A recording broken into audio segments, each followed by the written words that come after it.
Hi, Kat. Hey, John. How you doing? I'm good, John. The question is, how are you doing? Is that the question? Are you asking me how I am doing? I just Yes. want to clarify. Okay. If that's the case, then Kat, doing quite well, thank you.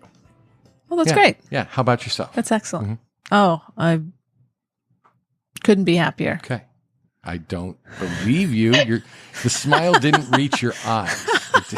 It's, you know that. Are you telling me I should smile more, John? I did not say that, Kat. And if anyone were to accuse me of that, I would refute that wholeheartedly. Okay. Yeah. Okay. I'm just making sure. Yeah. So what are we doing here, Kat? John, we are recording a podcast. It's called My Mistake. And It's a it's a podcast where you and I talk about mistakes. Yours, ours, other people. right, other people's, sometimes historical Mistakes. people's. Yeah, sometimes historical people. Right.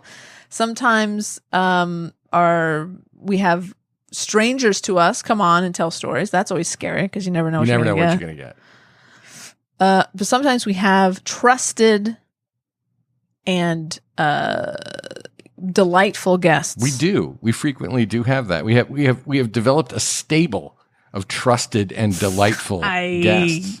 Wouldn't call it a You wouldn't? stable. No? Okay. You calling me a horse? That's not a very. We have a reservoir of Likening me talent. to a horse?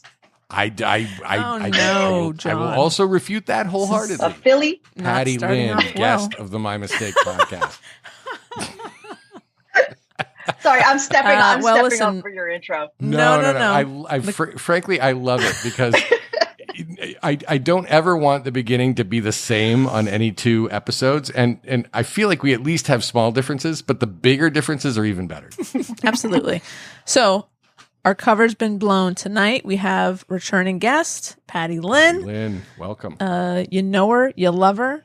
And if you're anything like me, when you know Patty's coming on, oh boy, Seatbelts. you're in for a treat. So I'm excited and I can't wait. Well, I'm excited New to York. And it's talk to happening you guys. now. It's always fun. Well, we're so glad that you think so. We don't know why you think that, but we are fans of your thinking it. And sometime in the near future, there's definitely going to be an in-person podcast recording. That will happen. Mhm. We're all vaxxed. We're all safe. Here we are. right. I've actually I hear you hugged get Molly Kat. I've over hugged here, Kat already. I have Wait, hugged that's true. Kat as well. We had a lot of awkward Therefore, hugs. Also true. Technically, It wasn't technically- awkward. Not at all. Technically, Patty Your Lynn, hugs are you not and I have awkward, hugged Patty. now because we've both hugged a cat. That's true.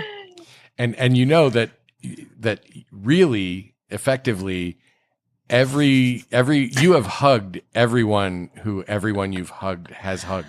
So And that makes so, grammatical sense, and I will stand by that. So we've actually hugged Kevin Bacon then, probably. I'm guessing we have.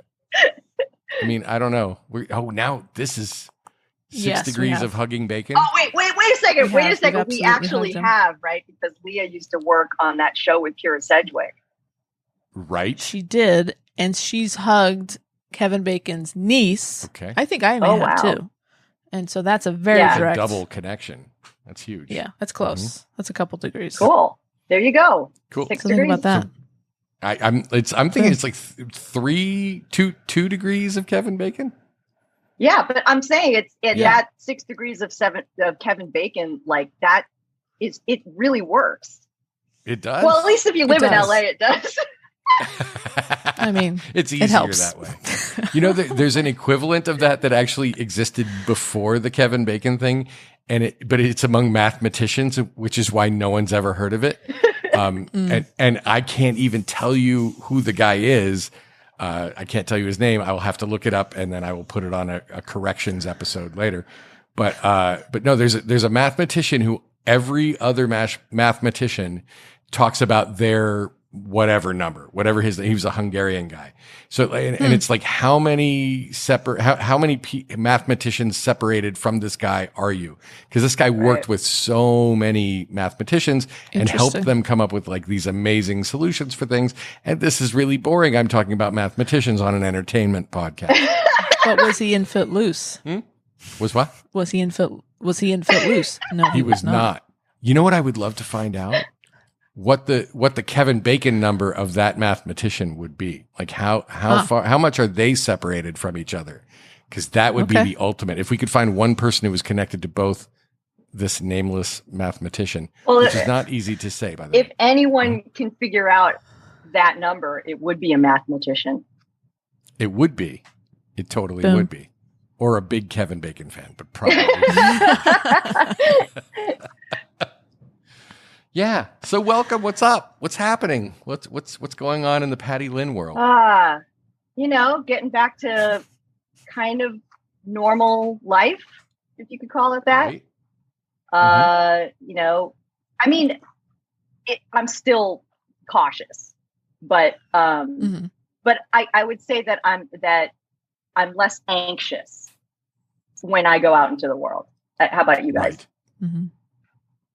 Yeah. I still wear a mask anytime I go indoors. Right. But like on our walks through the neighborhood and on our hikes in the mornings, we do not wear masks when we're outside, and that feels good. Yeah, it does. We're in a place where there are other people. Yeah, it does really feel good. I think there's just generally, just behavior aside, there's generally I'm having a feeling of much less anxiety and much more just sort of like general sense of calm and freedom. And it's totally because I'm vaccinated. Right. And I mean, I look at the numbers every morning when I wake up. Like I do you really? I absolutely do. Of course he does. Yeah. Cat, I have John. Of course he does. I know. I have that tab open on my phone, and I hit refresh when I wake up in the morning and I look. And wow. We actually, there was one day a couple of weeks ago where we actually went into just double digits. Now that didn't last, and we're back up into the mid 200s or low 200s at this point. Okay. But I mean, that's still pretty good. Yeah. That's a county of 10 million people, and we're only getting like 200 new cases a day. It's not great, but hey, it's a heck of a lot better than when we were like, I think there was one day where there were 13,000 cases, or 1,300, probably 1,300 in one day. Okay. Yeah. Well, Yep. So we're getting better. It's Yay. happening. We are. I mean, this past weekend, I went into a grocery store, like my grocery store, my local Ralph's, for the first time since March. I want to say like 9th or 10th.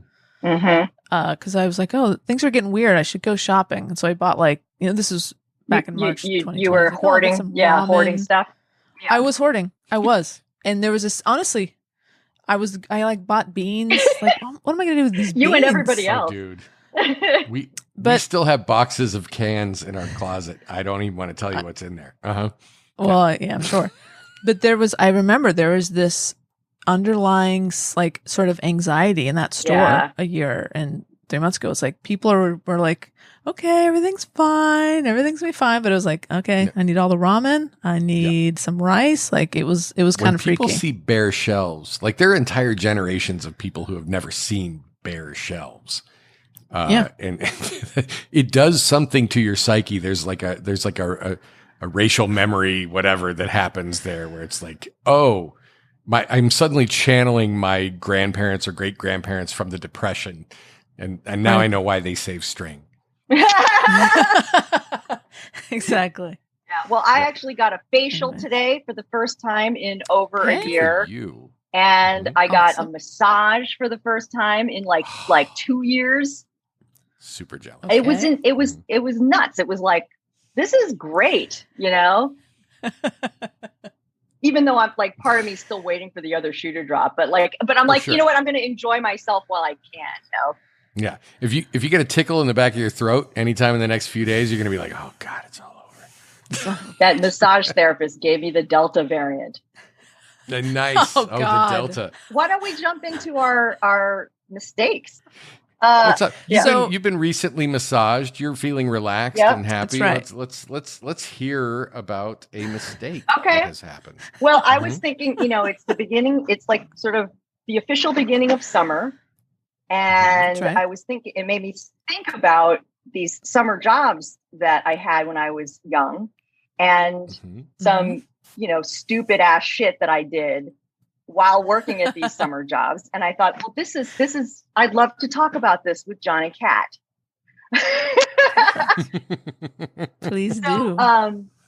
So I'll tell you about the first job I ever had, actually, was at this ice cream parlor, and it was called Magic Fountain, and it was a regional New Jersey ice cream chain, and there weren't that many of them, but the one that I worked at was actually like a block away from our high school. And the man who owned this ice cream place was my physics teacher, and he, Mr. Thomas, and he was great.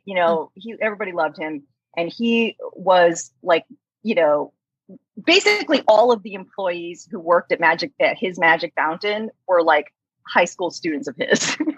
That's like where he got his whole workforce, and so it was really easy to get a job. I just sort of said, hey, Mr. Thomas, I'd love to work at Magic Fountain. He's like, cool. And so I started working there, and, he trained me and everything. And then like my very first day or so that I was working there, he told me to clean up at because we were closing soon. And so, he told me to sort of wipe down all the counters and stuff, and clean and wash the floors. And there were all these cleaning supplies in the back. So I just started, throwing some shit together in a bucket. And I'm just loving that phrasing. It just threw some shit together in a bucket. Mm-hmm. And I happened to put together some bleach and ammonia. Oh no! Oh no! Now, Patty, no. He was a physics teacher, not a chemistry teacher. No, right? he was not, and he didn't know that I did this because I was by myself. He shouldn't have left me alone on my first night. But yeah, so I did not know that you are not supposed to mix bleach and ammonia. Nobody told me. It was one of those things that just sort of slipped by my knowledge base. And so I, poured these two things together thinking, oh, they're both really great cleaning agents. So, put them both together, they'll be even better, right? So you're not the only person who's done this. It's really common for people to go, well, this is a good cleaning product and this is a good cleaning product. If I put them together, it's going to be super great. It makes sense. And I might also gas myself to death. You know what it's like? It reminds me of how dogs are, they can't eat chocolate, right? Chocolate's poisonous to dogs. It'll give them a heart attack and they'll die. Right. This actually happened to a friend of mine. Mm-hmm. Oh no. Yeah, it's horrible. The dog got into her cabinets and ate an entire box of Baker's chocolate, and then he died of a heart attack. For sure. Oh, yeah. But it happens all the time. And the thing is that dogs will eat anything. But if they smell chocolate, they will beg, they'll be on you. I mean, they want it. They want it bad because it tastes good and it gives them a high, right? Sure. And so if you didn't know, if nobody told you don't feed chocolate to dogs, you would probably just do it because it makes sense. It's like chocolate's yummy and the dog wants it. So why wouldn't I? I love my dog. Yeah. Yeah. I want him to be happy. Yeah. So it's one of those things. It's sure. If you know that you're not supposed to do it, then you know. But if you don't know, you would never guess, right? So I put seems like a good idea. I put these two things together and man, the fumes were so strong. It's amazing you're alive, Patty. I know. I'm using it to bring out this rag, and I'm mopping around, and I'm bringing this bucket with me everywhere, and my eyes are watering, and I'm I still have no idea that I've done something wrong. I'm just this is just really, maybe I put too much in, and and so and then Mr. Thomas comes in later, as to lock up, and he walks in, he's like, oh my God, Patty, what did you clean this place with? Even he could smell these toxic fumes. Right. But I didn't tell him what I did. I just didn't think of it. And so I didn't get, in trouble for it or anything. I still didn't know that what I had done was bad. And I didn't find out until I was like in college, and I was living in a house with some roommates, and like one time I was cleaning the kitchen and I did the same thing. And one of my housemates is like, "What the fuck are you doing?" I just want to go on. I just want to go on record that Patty Lynn may be invulnerable to poison. It's entirely possible that her constitution is such that she's a mutant superhero who cannot be killed by toxic fumes. Maybe I could have injected bleach and survived. Oh, let's try it. Do you have bleach in the house? No. We could go to Mar-a-Lago and find out. Didn't you also you came on this podcast and told the story about having a barbecue inside your house? Yeah. That's right. Yeah, you are. You're impervious. Your lungs are impressive. Or they're really. Or or I'm going to die like in 2 years. But yeah, so that was probably the biggest mistake that I made at that job. And I mean, for the most part, I was a really good employee. And we, I had a good time. It was fun because all of my coworkers were like, classmates of mine, and we were all friends. It was great. The other mistake, though, that I can remember making there is that Mr. Thomas had a son. He had a couple of sons. And the younger one I thought was cute. And he came by one night, and it was just me and him. And we were, nothing happened. We just talked. But he was cute, and I wanted to impress him, right? And so I wanted to be fun, and so we ended up filling some balloons with soft serve ice cream, and then throwing them in the parking lot behind the store. That is kind of amazing. I mean, anybody can do a water balloon, but a soft serve ice cream balloon? Exactly, right? Huh. Right? Yeah. Don't you want to see what that looks like? I totally do. Yeah. I want David Letterman to drop that off the top of the building. There you go. Right. So we got curious about it. We filled up these balloons, we threw them, and it was basically what you would expect. It just splattered everywhere and made a huge mess, and there was just white stuff all over the parking lot. And I don't know what I was thinking, because I didn't, bother to clean it up. And then, well, anyway, in any case, it wasn't there long because Mr. Thomas saw it the next day. And, and he figured out what happened because I think he questioned his son. And his son was like, "Oh, Patty, blah, blah, blah, blah, blah." Oh, come on. He's a rat. The narc. He is a rat. Narked you out. He's a dirty rat. I mean, I don't blame him. It was his dad. It was his dad. So dads are scary. So Mr. Thomas, said to me, "Did you do this?" And I was like, "Yes, I'm really sorry."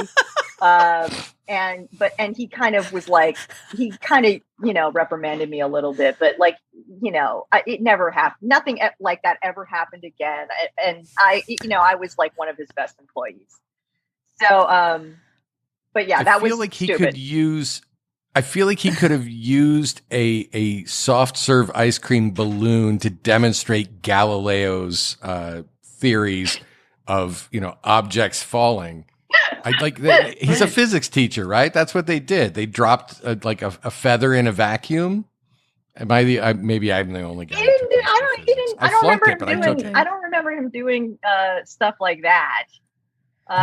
No. Although we did go to my Six physics Flags teacher once. in high school. You did what? Oh, cool. He took us to Six Flags on a field trip. To demonstrate gravity on a roller coaster? To demonstrate physics. We actually had a quiz afterwards where, there were diagrams of all the rides and, you had to figure out the physics behind them.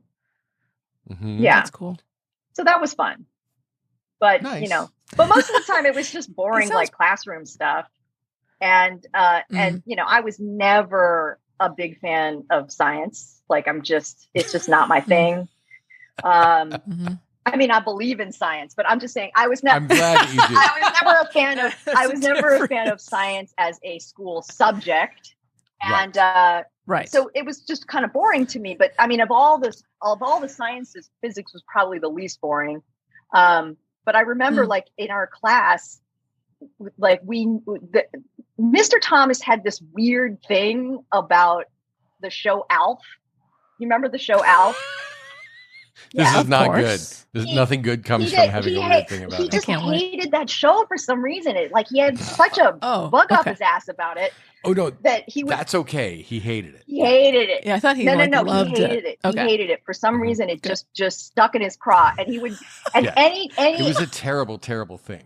It was not good. It was a good show. But whenever he would have an opportunity to rant about how much he hated Alf, he would do it. And so our class figured out that if we wanted to get out of doing work, we'd just get on the subject of Alf. We would start talking about Alf, and he would just go off for like 10 minutes about how much he hated it. And that was like, okay, we killed 10 minutes of class time. That's brilliant. Amazing. Now, do you remember what kind of rants he would go off on? Like any specifics? Why specifically he hated that show so much? I don't remember specifics. I just remember he just hated it. I don't know why. He thought it was dumb. Patty, did Mr. Thomas have an opinion on the show Small Wonder? No, I don't think he did. Okay. I feel like they're both ridiculous, stupid shows, and he would, if he hated Alf, boy. Yeah. A little girl robot. Stand back. Isn't the movie Permanent Midnight about the creator of Alf? And it turns out that he was like a giant heroin the creator. Addict. He was a writer on the show. He was not the creator. Just a writer. Okay. Yeah. Okay. Yeah. Yeah. But he did write. He wrote an episode that was very surreal. I mean, the show was kind of surreal just in general, but like there was one episode with like a giant cockroach or something like that. And it's almost like the whole thing is just one big, acid trip. And I think Jerry Stahl, the writer that you're talking about, I think he wrote that while he was high.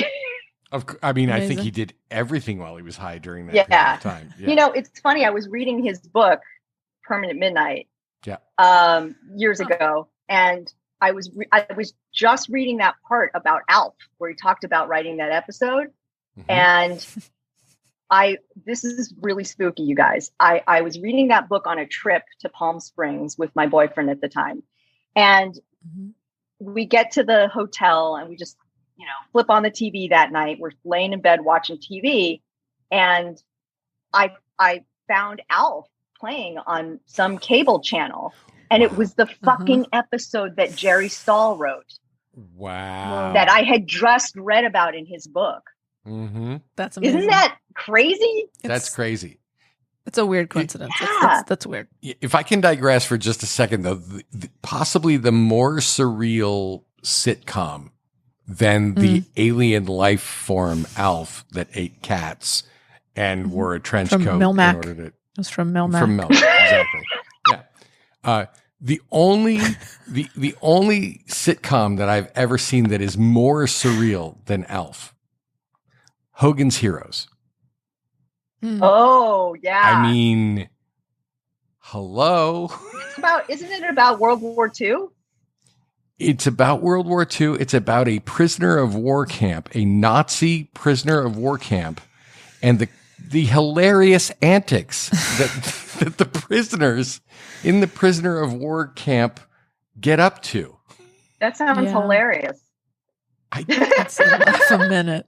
If I could have been in the elevator where that elevator pitch happened, I would pay a lot of money to have actually heard how someone pitched that show so well that it was actually made. Yeah. It was a German PR firm, I think, that produced that show. I know nothing. But no, and then the crazy thing is Bob Crane, who played Hogan, the titular character of that, was like he died under very mysterious circumstances. Like he was found in his front yard tied to a chair with a plastic bag over his head. Yeah, there's a movie about that, There right? is. What's his name plays him? I think Affleck. I think is. What? Really? Oh, no, that's shit. the Superman one. Can't think of his name. Not Craig Kilborn. I don't know. I'll think of it. But yeah, check out Bob Crane. It's it's a very interesting story. Wow. Yeah. Definitely worth looking. As a matter of fact, maybe we should cut all this out and just do a hysterical historic about Bob Crane and Hogan's Heroes. Or we don't cut it out and I still do that. It sounds like there's already a movie about it. So, there is. Okay. So, yeah. Millennials haven't seen that movie. Okay. And that's our target Kinnear. audience, of course. Greg Kinnear. I love Greg Kinnear. Talk soup. Yeah. What happened to him? That's right. That's where we got to start. That's right. He was really funny. Where's he now? Yep. What's he doing now? What's the name of the movie with Greg Kinnear? Autofocus. Okay. 2002. Directed by Paul Schrader. Sure. Okay. Why not? Rita Wilson. Oh, well. Willem Dafoe. Yeah. Stellar Yeah. cast. No, it's a good movie. You should check it out. Put that on my list. Yeah. But except you should listen to the hysterical historic that we're going to make about it first. Okay. I'll wait. I got plenty of other shit to watch. Nice. Perfect. All right. So you want to hear about another job? Of course. Yes. All Yes, right. please. So the another summer job that I had when I was in high school, I think I only worked there like the summer after my senior year. It was a day camp that a bunch of my friends worked at, and so they kind of like asked me if I wanted to go, and I was like, yeah, sure. And so I got a job as kind of like the assistant to the art teacher at this day camp, just helping kids like make their little, finger paintings and stuff like that. So it was really fun. And there was, they had one of the perks of this job is that there was a pool on site at wherever this day camp was held. And we were allowed to use the pool, whenever like the kids weren't having like a swim lesson or something. And so there was like this one day where, I just went into the pool to cool off, and no one was in there except for me. Thank God. Because foreshadowing. Exactly. I dove into the pool, swam a couple laps, came out, was just sitting at the edge of the pool, sunning myself. And after a few minutes, I looked down and realized that when I had dove into the pool, dove, I don't know what's the correct word. Dived. When I dived into the pool, my bikini top came down. Oh no. Mm-hmm. And it was just sitting, my bikini top was just sitting under my boobs. And I'd been sitting there on the edge of the pool, like half naked, having no idea that this had happened. So, and you're a counselor. I just want to make clear. I was a counselor. Yep. But nobody saw. Thank God. I was the only one there, and I still felt totally embarrassed. But no one saw me as far as I know. Mm-hmm. So that was one mistake that I made at that job. Okay, that's pretty good. Another mistake that I made was that there was a guy there who actually was the son of the owner of this day camp, or the manager of the day camp. You're seeing a pattern here. The sons of you're attracted to power. Well, not really, because the sons have no power at all in these but scenarios. They'll inherit the power eventually, right? I guess. Yes. You had vision. That's because I wanted to be the wife of a ice cream parlor magnate. Oh my goodness! Yes. Who doesn't? No. So yes, there was a theme here. I started to have a flirtation with this young guy. He was probably about, I think, like 15, And I was 17. And that's not, I mean, 2 years isn't a huge deal, but like at that age, it was kind of a at big 15 deal. and 17, it is. Especially if it's the guy who's younger, because guys don't mature as quickly. Although this guy looked pretty mature. No, looked. This is the difference. Is that yeah. So he was pretty, he was good looking. He was like this Italian American guy with like shiny hair and like big arms. Like he was cut, and like he was hot, and I was 17. So we started to hook up. We hooked up once. We made out in the art room. Okay. No one was in there. I feel it's necessary at this point to talk about the Patty Lynn definition of hooking up, because that's right. We've talked about this. This has come up before, because to me, hooking up is full on P and V. Oh, no. No, I know. What the fuck? I'm just saying that's what sexy. That's what hooking up means to me. But that is not what it means to you, Patty Lynn. Especially not at that age. Of course not. I think 17? Yeah. I don't know. I guess I kind of use the term hooking up differently in different situations. Right. So, we would have said we macked out. That would have been something I would have said. We made out. Yeah. That's more accurate. Yeah. Mm-hmm. But yeah, so we were in the art room. The kids weren't there. It was like, Oh, good. Yeah, no. Thank you for clarifying. Nobody was in there. It was just me and this guy. And we made out a little bit sitting at these little tables. And I'm picturing you in like dollhouse furniture chairs. They were small chairs. No. Yeah. Mm-hmm. Mm-hmm. My back hurt that entire summer because of all the bending over, like anytime you had to like wash your hands. Oh, right. You're talking. Yeah. Sorry. Normally with the kids. Yeah. Of course. Get your mind out of the gutter, Kat. I'm sorry. Oh, please. Come on. Come on. To be fair, I mean, Okay, sorry. Go ahead. It was from bending over to wash my hands at the sink, or everything was like kid level. So you always had to like crouch down or bend over, and my back was like killing me by the end of the summer.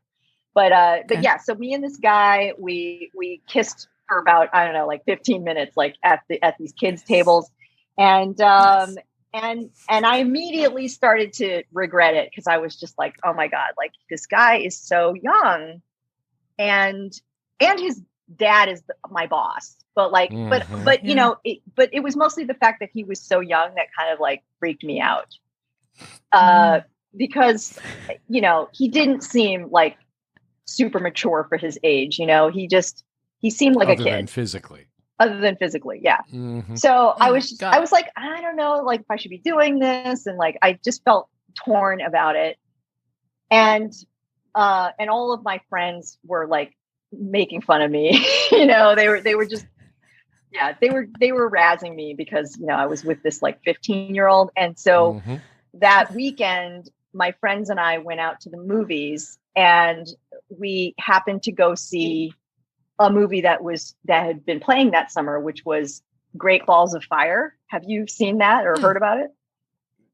Sure. Jerry Lee Lewis. It was about Jerry Lee Lewis. Sure. And I don't know if you know this, but Jerry Lee Lewis married his fucking like 14-year-old cousin or something. His cousin. Yeah. But she was super young. She was like, she was 15 or 16, I think. Yeah. Yeah. Very might have even been problematic. 13. Like I think she was 13. Yeah. She was 13. Yeah. Played by Winona Ryder in the movie, but Winona Ryder was so much older than the actual girl that Jerry Lee Lewis married. And so I'm like, I had just made out with this 15-year-old, and I'm sitting here watching this movie about this like underage, girl, like this relationship. And I was like, this is a sign from God that I shouldn't be doing this. I just felt so guilty after I saw this movie. And so like I came back the next Monday, and I said to the guy, I'm really sorry, but I just think, that this age difference is, it's too much. And I think we should just cool it. And he was like, he was so sweet. He was trying so hard to convince me. Otherwise, he's like, my mom is 2 years older than my dad and blah, blah, blah. And I'm like, yeah, but that's different. They're older. It's like, it's a different thing when you're older. Patty, wasn't there a story that you've told on this very podcast about a wedding that you attended, I believe in Hawaii. Mm-hmm. That's correct. Where you hooked up with a significantly younger, maybe more than 2 years younger. Yes, he was. Yeah. It turns out he was 19, even though he told me he was 22. Right. And I was 33. I'm just going to call you Patty Robinson from now on. Yeah. Plastics. That's my... I'll accept that.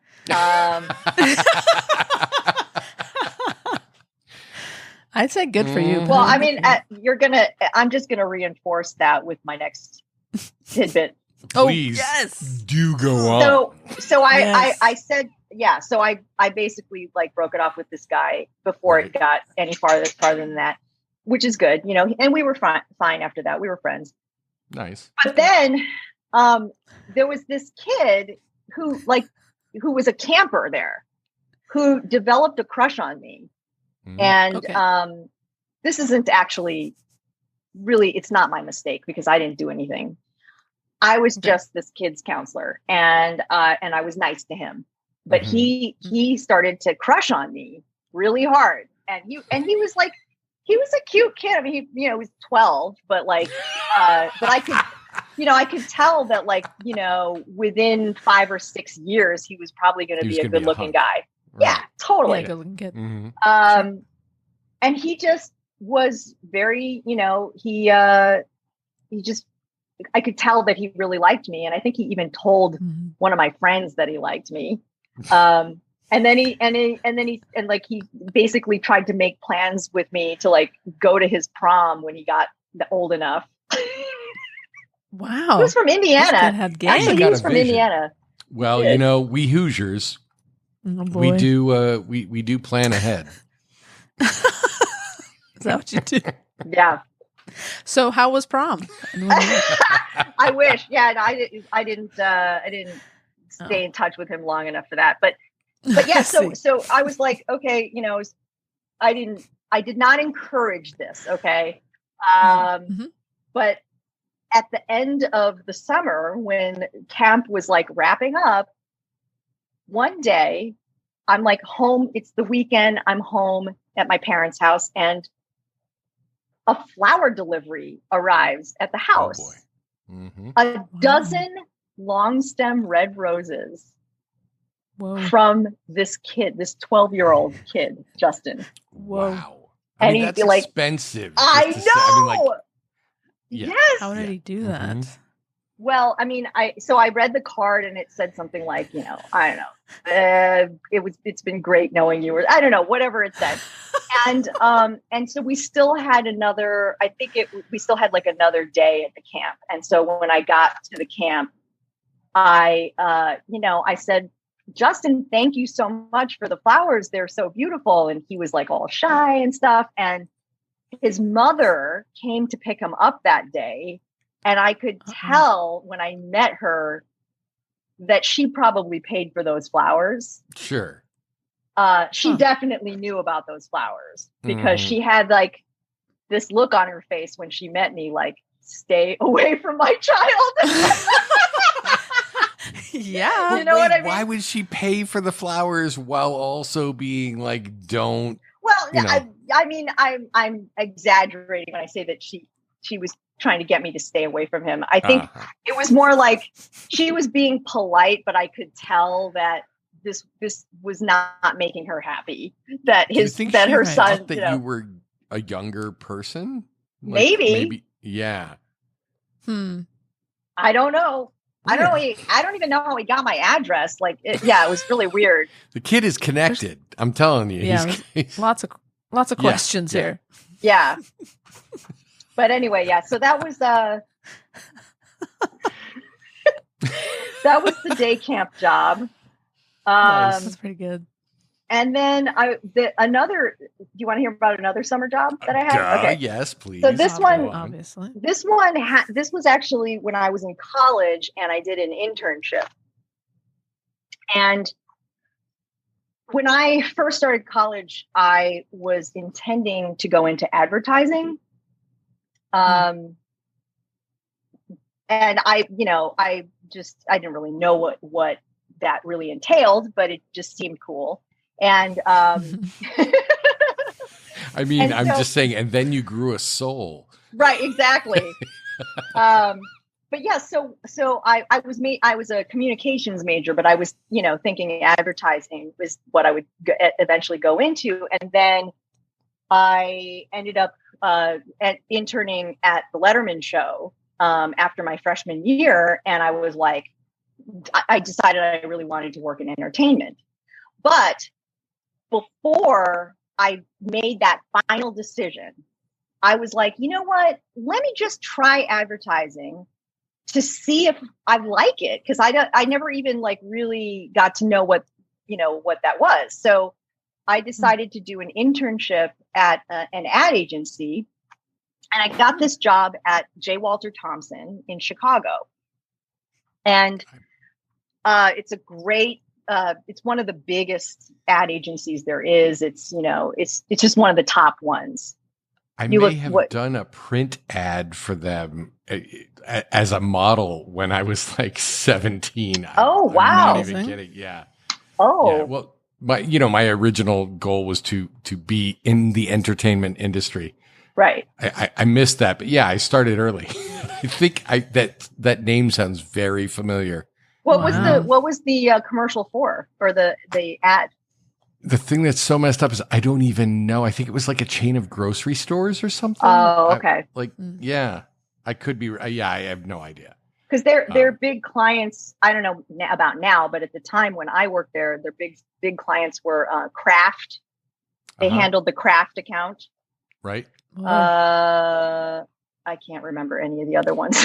my agent in Indiana was the only agent really that existed there. Helen Wells was her name, and she had the Helen Wells agency. And anybody who worked in Indiana, which is a right to work state, which is why people love to come and shoot there because it was non-union. So whatever, you got paid for whatever you did that day, and you didn't get any residuals or any royalties or anything like that. But yeah, that might explain why I don't even know what it was for. They're just like, show up here, you're going to get this much money and it'll be worth it. Yeah. So anyway, this was one of the top agencies, and on top of that, they were going to, I would be living in Chicago for a summer, and I am from Illinois. I think I've told you guys that, originally from Illinois. And I thought, well, this is a great opportunity to go back to where I came from and, see it as an adult, because at this point I was like 20 years old. So it just sounded great. They were going to put me up in a dorm room over by the lake. And everything was paid for, and, I was going to get a decent salary. Most internships are unpaid, but this one was actually paid. They paid me $250 a week or something. Were they unpaid then, or are they only unpaid now? I know now everything is unpaid. Well, in TV, it's unpaid. Yeah. Because when I worked at Letterman, I didn't get paid anything. But so $250 a week, I was like, fuck, that I'm going to be rich. Yeah. So I go out there and I'm excited to try this. And the first thing is that they're like, there's a fucking dress code, you have to you're supposed to wear, business clothes and skirts with pantyhose and heels. And I'm like, they're your first six paychecks. Yeah. I'm like, I don't want to do that. Cause because before that I had worked at Letterman, and nobody dressed like that. You just wore jeans and t-shirts or whatever, so it's a whole different thing in show business. So I was like, yeah, okay. I went out and bought pantyhose for, the first time in my life. And,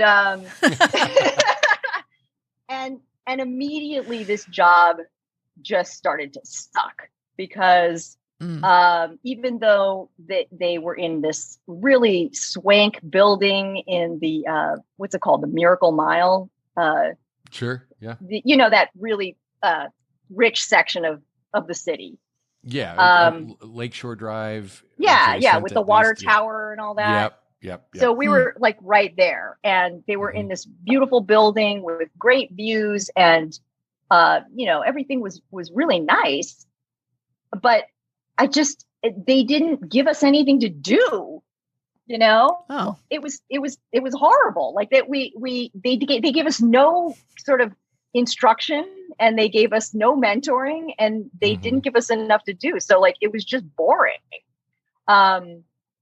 So yeah, I think my direct supervisor was this copywriter who took me out to lunch like the first day, and he was supposed to be my mentor, and like I never saw him again for like the rest of the summer. The thing about industries like advertising is that nobody wants to actually mentor anyone because that's the person who's going to take your job from you. Yeah. So what did you do all day? Well, I figured out early on that I'm not going to be doing anything here. And so this is total bullshit. And so so basically taking this job was a mistake. Right. But I was like, okay, I'm already here. So I might as well take advantage of being in Chicago, and take advantage of the fact that I am not responsible for anything. They're not giving me anything to do. So I would just go do whatever I wanted. Like there was one day I remember I was like reading the paper, the Chicago Tribune, and I was reading the movie reviews, and Gene Siskel had given a thumbs up to Prelude to a Kiss. That movie with Alec Baldwin and Meg Ryan. Yeah. It's a really good movie, actually. It's not bad. I don't know how it ages. We'll have to check it out. But no, it ages well. I've seen it recently. It's pretty good. Nice. Nice. But yeah, I always agreed with Gene Siskel. He had my taste. So I was like, I'm going to go see this movie. So in the middle of my work day, I just went down to the theater because there was a theater in the building. I just went down there, saw a movie, came back 2 hours later, and nobody noticed. This is Mad Men. You were in Mad Men. It was just like... Except there was no drinking. There should have been more office. Drinking. Not at the office. Right. But and then there was another day where I got tickets to a Cubs game because I think somebody, another one of the interns got free tickets from one of the clients or something like that. And so I was like, he's like, oh, do you want these tickets? I can't use them. I'm like, sure. So I went off in the, again, it was 3:00 in the afternoon, and I go to Wrigley Field to watch this baseball game. Amazing. In the middle of work. Forgive me, but I'm not finding the mistake in any of this story. It seems like you actually figured out the right thing to do, which is to, you were getting paid $250 a week, right? Yep. $250 a week, and you saw a great baseball game. You saw a great movie. This is you are maxing and relaxing. This is exactly what you should have been doing. I basically spent all that money on food and alcohol. What else is there? Yeah, all I did was eat and drink. And but there were some mistakes that happened. I said there was no drinking at the office, but there was definitely drinking outside of the office. Well, sure. So okay. So there was it's this Chicago, and they have winter there. But this is, I'm assuming, in the summertime. This was the summer. Okay. So they had one of these happy hour cruises on the lake, and so they took everybody on this little boat, and I proceeded to get incredibly wasted, and I should send you a picture. I have a picture of myself from this because somebody took a picture and my face is all red from the drinking. and I'm just like, I'm like grinning from ear to ear because I'm just so drunk. Is it okay to talk about the enzyme, or is that gone? We're not allowed to mention that anymore. Oh, you mean the beer blush thing that Asians get? Some Asian, yeah. I mean, some do, some don't. But some do and don't. I don't get it that bad. Okay. I've never been that bad of a blusher, but if I drink like a lot, then I will start to turn a little pink. But I don't drink anymore, so it like never happens. But back then, like in college, I did. And so I was pretty wasted on this boat, and I remember singing "Like a Virgin" on karaoke. They had karaoke going on the deck on a boat. So, like, karaoke on a boat is about as bougie as it gets. It's totally bougie. I was wearing like a fake, one of those fake lays around my neck. Perfect. And so I sang like a virgin, made a total ass of myself. And then by the time we got back to the pier, I mean, and by the way, this was not a long cruise because it was just basically around this like harbor. By the time we pulled into the pier, like I was so drunk and seasick that I was puking my guts out in the bathroom down below the head, I guess you would call it. Right. And I remember like one of my she wasn't really my boss, but she was an actual employee there. She wasn't an intern. She had to like come down there to like fetch me from the bathroom because everybody else had already filed off the boat and I was the only one left on the boat. She had to come down there and get me. She's like, "Patty, are you okay?" And I'm like, "Really, no, yeah." Oh God, that's definitely a mistake. That is a real mistake.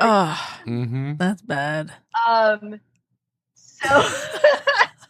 So that was one thing that happened on that job, and then, of course, I was always looking to, go out with some guy, and so there was another intern there who was kind of cute, and we would joke around in the office and flirt and stuff, and he was very flirtatious with me. And one evening, I think it was like a Friday night, and I didn't have anything to do that night. Like I got home from work and I was like getting ready for bed. I've got like Noxzema on my face and I'm like in my pajamas, right? And the phone rings and it's this guy. I think his name was Randy. Yeah, I think it was Randy. Not to be confused with the other Randy X. Right. I told you about before. And it's a name, not a descriptor. Right. So he calls me up and he's like, we're, I'm with a bunch of my friends. We're heading out to go hit the bars. Do you want to come? And I was like, sure. Why not? So you wiped off the Noxzema. I took off my cold cream, and I put on clothes and I went to meet them. And we went to this bar and we were drinking and having a good time. And I'm flirting and Randy and I are flirting and it's like sparks are flying. And there's a moment. We have a moment sitting at this bar together where I thought we were going to kiss. And I leaned in to kiss him and he turned and gave me his cheek. Oh. Denied. Ouch. Indeed. Yeah. Only time that ever happened to me. It was fucking humiliating. It turned out he was gay, right? No. Okay. I thought maybe. No, it turned out, so interesting. Although he didn't tell me this right away, but I found out he had a girlfriend. But he called you, invited you out, and then flirted with you shamelessly all night. What the hell? Randy, WTF. Exactly. Mm-hmm. Yeah. Exactly. And so his girlfriend, she wasn't around, for most of the summer because we were all these interns had come from other places. And so I think he was actually from the South because he had a Southern accent. And his girlfriend was from the South. And so she was not there for most of the summer, but then she came and visited one weekend. And that's when I found out about her. And I realized that's that's why Randy did not, reciprocate when we had that moment in the bar. Right. And so I was just pissed. I'm like, why didn't he just tell me? Why did he lead me on? And why didn't he tell me that he had a girlfriend? I was annoyed with him. And he, I was able to avoid him for the most part, because we just didn't work in the same area of the office. But then work in quotes. But then there was one of the things that they made all the interns do was to participate in a charity event. It was a requirement, and it's something they made all of their employees do. So one day, I had to go to this soup kitchen in town and help out, just help serve lunch at this soup kitchen. And it turned out that Randy was also put on the same assignment. So Randy and I are in this soup kitchen together. And I actually think his girlfriend had joined him because I think that was the weekend she was in town. And that's why I was so pissed, because I'm like, I have to spoon out soup with this guy and his fucking girlfriend. It was just so humiliating. So I'm just kind of trying not to talk to him, but he keeps trying to talk to me and act like everything's okay and just ignoring like the whole situation, or pretending it didn't happen. And finally I was like, dude, I was like, what is your problem? Why did you lead me on? Why didn't you tell me you had a girlfriend? And I'm like, why are you trying to be friends with me now? Just leave me alone. And that was it. Like he didn't talk to me again after that. So yeah. Good. Yeah. So that was Randy. another mistake was thinking that guy was going to end up my boyfriend. Yeah. Well, listen, he didn't really, everything he was doing led you to that. Right. So that's not really that mistake's not on you, Patty. That's on Randy. Okay. Can I give you a motivational breakdown from Randy's point of view? Sure. Yes. Give us the man's point of view. I'm going to mansplain Randy to you. Can't wait. I'm going to Randy-splain. I'm going to Randsplain. So Randy is in the big city in Chicago from the South. So he's far from home. He's in the big city, and maybe he's never even seen anybody who didn't look a lot like him. Right. And he's fascinated. And he just but the thing is, he can't even conceive of this possibly even happening. So he's like, let's see if it could. I'm just going to go ahead and play this out to its logical conclusion. He gets a lot further than he thinks that he's going to get. And then he's afraid, right? No, he's scared. Men spend as much or more of their lives scared as women do, but we're taught from a very young age never to express it. I don't think you that's don't think true, it's true? Okay. I think women spend more of their lives scared than men do. Let me put it this way. Scared for our lives. Women are justified in their fear. Men experience just as much, but they're not justified in it at all. I see. Okay. Yeah. It's because we're going to be fine. Nobody's going to murder us. Nobody's going to probably, now don't get me wrong. There is male on male sexual assault. There is female on male sexual assault, but we don't spend most of our lives in fear of that kind of thing, mostly unless it's in a prison situation where we're afraid of that happening, which may be the reason why most men don't commit crimes. I'm just saying. It's not necessarily a bad thing. Oh my God. That's the deterrent. This just got really dark. Did it? I mean, I feel like it just got more me. I'm telling like these like light, fun summer stories, and like summer loving, having some exactly. fun. And then whose show did you come on, Patty Lynn? And then we end up talking about sodomy in prison. Oh, that is my mistake in a nutshell. Isn't it just? Yeah, no. Like, here's the thing. I'm not justifying our fear. He's still going to talk about it. I'm still going to do it because I have the stuff of what I speak. But yeah, no. Like we're terrified. We really are. Most of us, most of the time, a lot of the time, way more than we're allowed societally to admit. I'm not saying that Randy was right or that he did the right thing. What I think was Randy was testing the boundaries, and Randy found out that he could get there. He could get there, and Randy was not prepared to be there. Yeah, well, I'm glad that things turned out the way they did, because if I had ended up if I had hooked up with this guy, I'm pretty sure I would have regretted it pretty soon after. Okay. Because he wasn't that cool. No. Well, and the girlfriend was still going to be coming out to visit. That's true. So it would be even worse for you to have to see her and shovel out soup with her. Exactly. Yeah. Yeah. But I do remember, actually now I remember that night, after, he gave me the cheek. We left the bar, and we took a taxi. We shared a taxi, me, him, and his couple of his friends, and I was spent the whole ride just feeling like shit because I had just tried to kiss this guy and he rejected me. So so the cab drops off Randy first. And I'm in the cab with his friends, and I was super drunk, and I'm just like, oh my God, you guys, I just made an ass of myself with Randy, blah, blah, blah.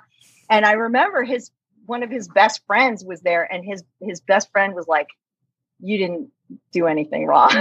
He's like, I think he was the one who told me, Randy's got a girlfriend. Randy's a dud. Yeah. He's like, it wasn't you, it's him.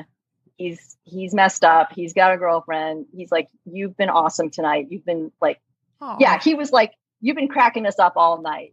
You should totally date that dude. Yeah, I should have. Yeah. He sounds cool. I should have. Yeah. He seemed like the cool one of the group. I'm just saying. Yeah. Yes. Yeah. But you know what? The good news is that I did finally get laid that summer. Woo! Hey-o. I had been so fast. I spent the whole summer trying to get laid, and it was not happening. And kills me is I'm thinking of someone my age, at that time, dudes don't even realize that women ever want to get laid. They think, oh, come on. Of course they do. No, we do now. I mean, now that I'm too old to understand and never mind. This is all getting cut. Oh, no, it is not. But as a young person, as a young male person, the sex onus is all on, the woman can say yes or no. But we know that the only time she's going to say yes is if there's some other reason, is what we're taught to think. What would that other reason be? Exactly. Some sort of trick? No, like dinner at a nice restaurant or some oh dear, transaction. Oh my God. No, do you not understand that this is I feel like we're watching the Dick Van Dyke Show or something. Okay.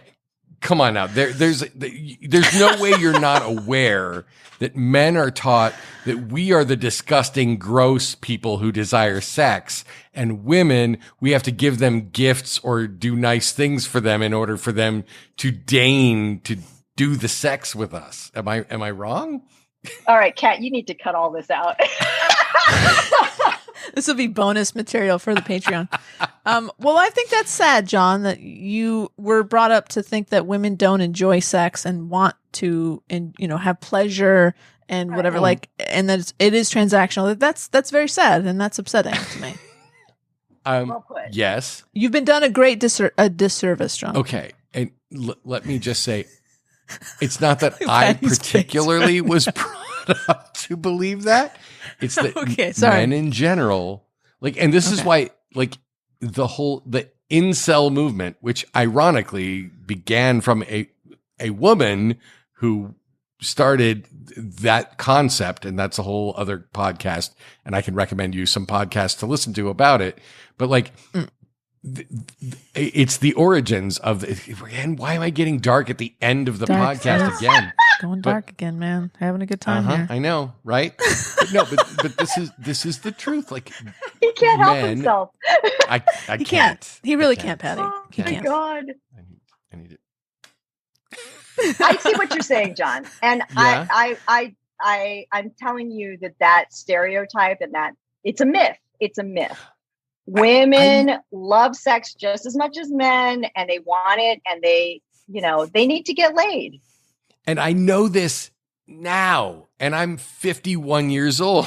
What I'm saying is, when it mattered, when I was 20, I did not know that. Yeah. When it was, oh God, that was 1990. I was 20. Don't think about it. Okay. Don't think about it. Don't go there. So Patty, you got laid. Well, yes, I did. Yes. So it's funny because I was there for 3 months, and nothing was happening in that area for the longest time. And then finally, my last week in town, I ended up sleeping with two different guys on 2 different occasions. Nice. And I just sound like such a slut, you guys. No, you do not. You don't.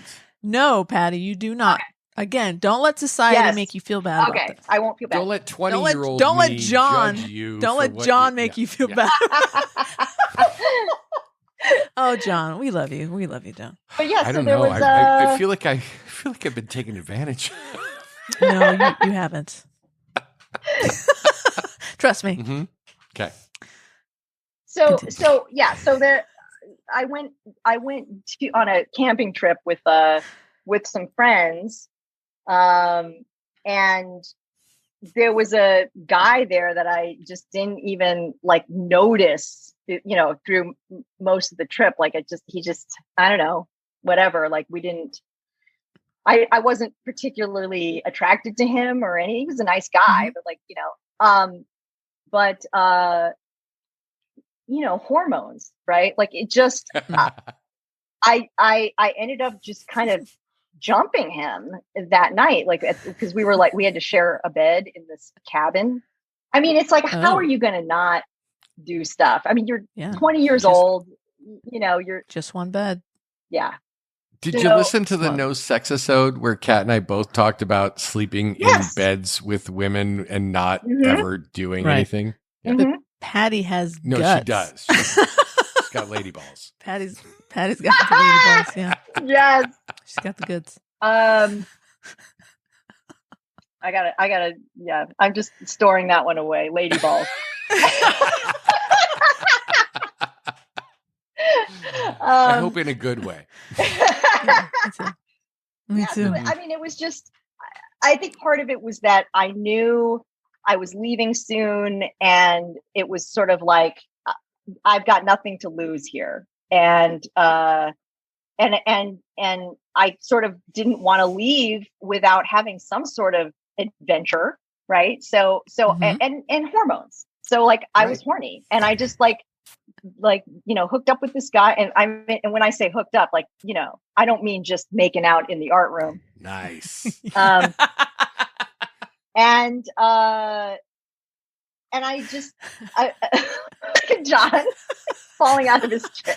I can't wait to listen back to this and hear if I actually sounded as ignorant as I Oh, was. stop. Nice. No, you're fine. You're fine. So we we didn't have sex on the trip, but we came close. There were other people in the cabin, so we weren't alone, you know. And right. and then like once we got back to the city, you know, he came over to my dorm room and we did it, and I just immediately was like, what did I do? Like this guy, I mean, he was all right, but okay. I just wasn't. I don't think I would have been into him had I not been so horny, essentially, right, and deprived, yes. and deprived. Yes, exactly, yeah. exactly. Yeah. Fair enough. So that was that, and then I feel like these stories aren't that great. What are you talking about, Patty? I don't care. I'm having a great time. No, no, there's a great. Okay. All right. Now, yeah. See, now I'm starting to judge myself for being such a slut. No. What I think is the funniest part of the whole thing is that when we had our little pre-production text messaging is like, you wanted to make sure that both Kat and I had material to augment your material so we could make a full episode. I want you to know we're 15 minutes and 39 seconds over the line. Oh, shit. Yeah. No, we're good. Uh-oh. I'm sorry. The best part is Kat and I now have another episode just of our material that's going to go with these summer job stuff. Yeah. We're banking. All right. I didn't want to, you know, take away from your airtime. Not at all. You never take away. We have too much airtime. You only add. You are an additive. All right. And I'm going to, you know what? I might as well just tell you all the details. Oh, let's hear it. Perfect. So this guy, the one that I hooked up with on this camping trip. Yep. Yes. He was totally into it. Okay. Mm-hmm. He was totally into it. But then when he came to my hotel or my dorm room, and we finally went all the way. Right. Mm-hmm. I thought that he wasn't into it because his dick didn't seem that hard. Okay. And am I getting too graphic? Is this too graphic? No. We've talked about this sort of thing before. We keep the explicit label on our podcast for just such an occasion. Okay. Mm-hmm. All right. So there you have it. It was a little limp for my taste. Mm-hmm. For my taste. It was fair enough. It was firm enough to do the job. Right. You're not pushing rope, but you're pushing rope. You've never heard this phrase? No, no, I love it. It was firm enough to do the job, but it wasn't firm enough to actually convince me that he wasn't into it. You know what I mean? Like there was a question in my mind whether he was fully into it because of his what was happening. Turgidity left exactly a gap in nice choice of words. I'm just yes. So I even at one point asked him, everything okay? Are you okay? Is this cool? Like he was like, yeah. Like he gave no indication that there was an issue, which was odd because it's like, well, if that's how your dick always is in this situation, then I you should go to a yes, doctor. Exactly. You need to see somebody. But like I didn't want to embarrass him. Blood pressure medication. But I didn't want to embarrass him, so you know, I just sort of let it go. But it was just not entirely, satisfying. Right. And that plus, I just didn't really like the guy that much anyway to begin with. So after that, like I just,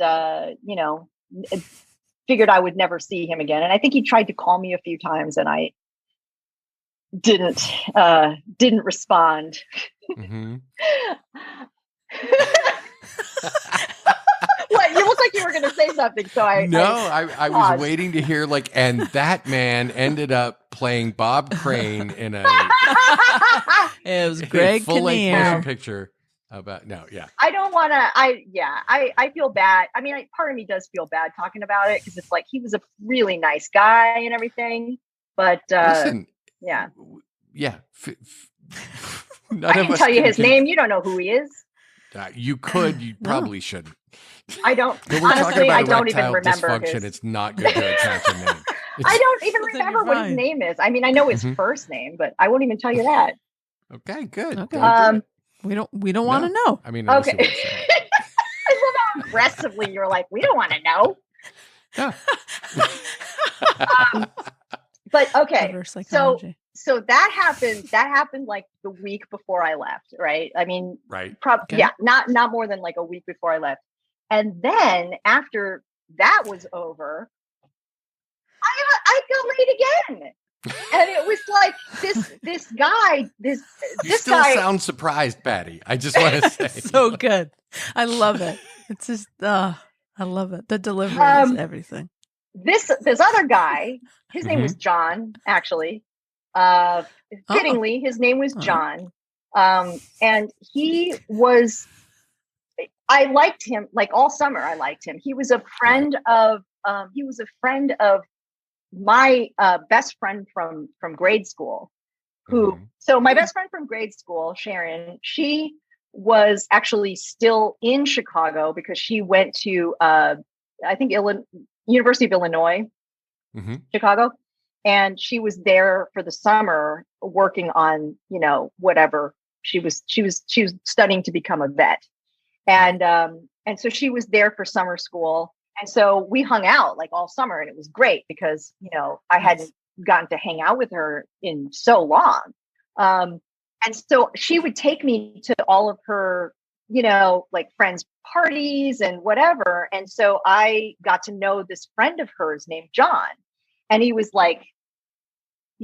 tall and handsome and like, just like sweet. And I mean, he was like most Johns, I think.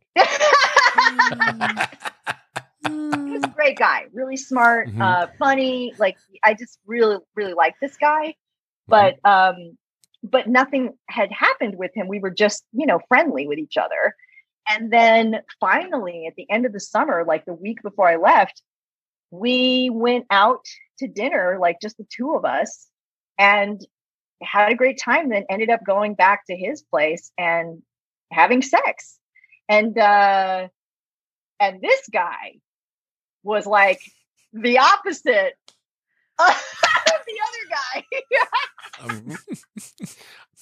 I hear you. Yep. This guy, I have to say, he probably had the biggest dick I'd ever seen. Whoa. All right. It was John. enormous. And it was like, I mean, it was so big. I was a little scared of it. Like, I'm like, it's going to hurt, but, right. And it wasn't the most comfortable fit, but like it worked. It worked. You weren't in pain. No, I was okay. Yeah. I was okay. No, good. This is the thing. Like among guys, I had a friend at one point who was extraordinarily gifted. That's what people would say anyway.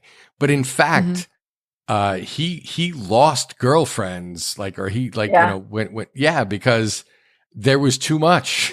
It was a problem for him. And it was only at that point, after having like this conversation where we talked about it, where it's like, yeah, he's like, I gotta warn in advance that like, I gotta like be like, and what's funny is they all like, apparently every time he would do that, the person would be like, yeah, sure, whatever. Okay. Right. And then, but no, it really was a problem. And someone were like, yeah, no, I can't do this. And then someone who he had developed an emotional attachment to would like be like, no, this isn't going to work because dick is too big. How crazy is that? Who's ever been told that? So did he start to reveal that information earlier on in the process so as not to, sort of like get too attached before? Right. I would love to ask him that question now, but we're not really in touch anymore. Oh, okay. But it's just like, to me, it was like, wait, what? you have a problem with what? Yeah, because it's physics going, to call back to our earlier conversation. It's physics. Mm-hmm. Nice. There's some things that just aren't going to fit in other things. And you can't, there's nothing you can put so much soft serve ice cream inside a balloon, is what we're saying. That's true. I think that's what they say. That's really the takeaway here. Except this one wasn't soft. Heyo.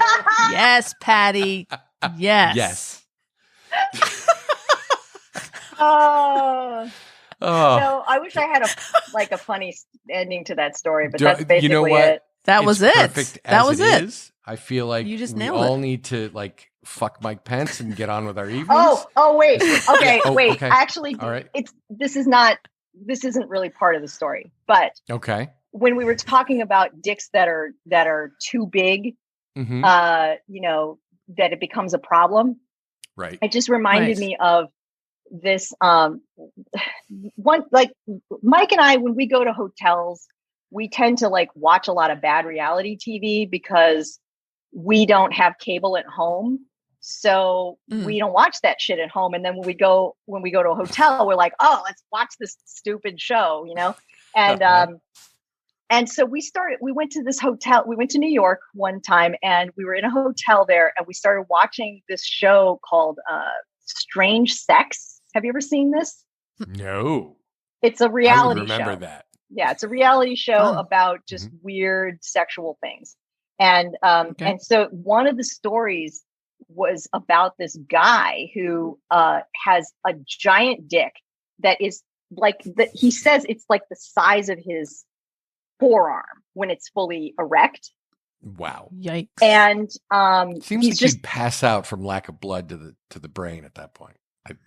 I don't know. It's freakish. It's freakish. Yeah. So so he's got this giant dick and his name was Jared. I remember that.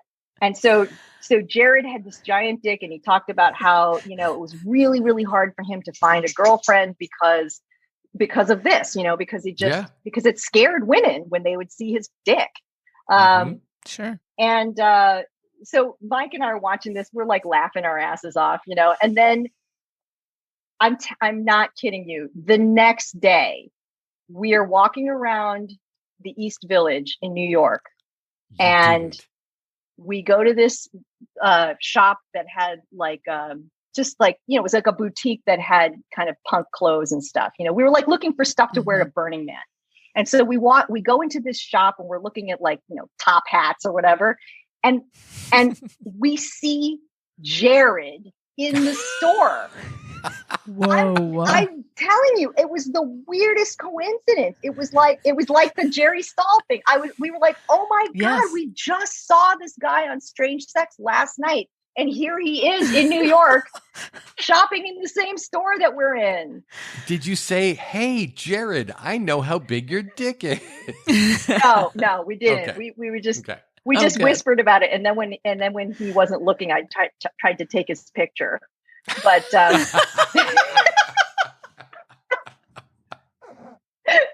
I did. I took his picture while he was like walking away. Oh, Jared. Poor Jared. But yeah, so that's the ending to the big dick story, I guess. I love it. I love it.